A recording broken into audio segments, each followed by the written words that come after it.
Yakun wujud atau ada sinar Tuhan dan silam kanakan biletan Kelebah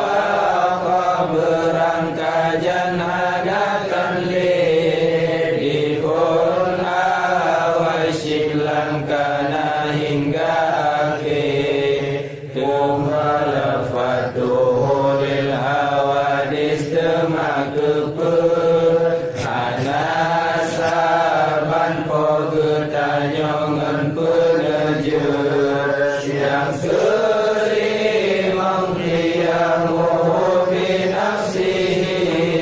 Anahajan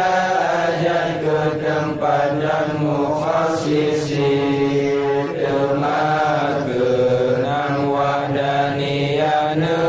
Mesifun Kodetanya wajib sirah bukan lepur Yang ketujuh dengan kudrahnya mesifun Dong alamnya kuasa tanpanya pejus Mengiradana mesifun yang ke-8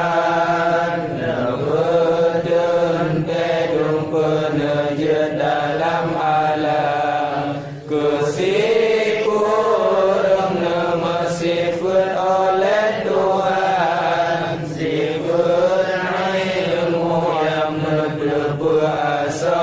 alam yang kesipulung nama sifat dengan hayat udip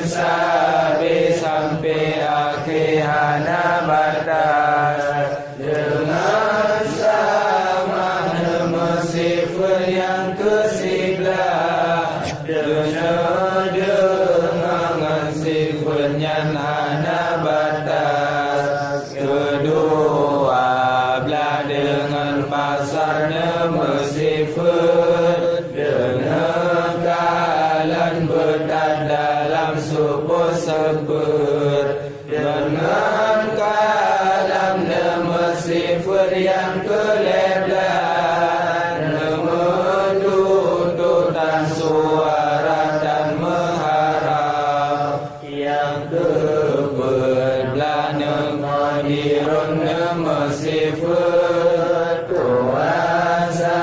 tandung alamnya Allah pejut sifat muridun kelimang dapat hisab Nabudun tajajan mungkin hana silap Yang ke-16 nama sifat dengan alim Berangkat pusinna tepu bertataim Tujuh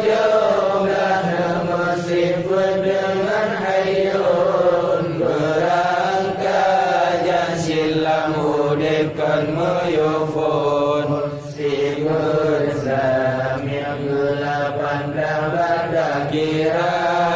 Kena dengar bertak bacutan suara Sifurung sifat basir pada bilung Kena kalan bertasidam dalam nalung Moda kaliman nama sifat kedua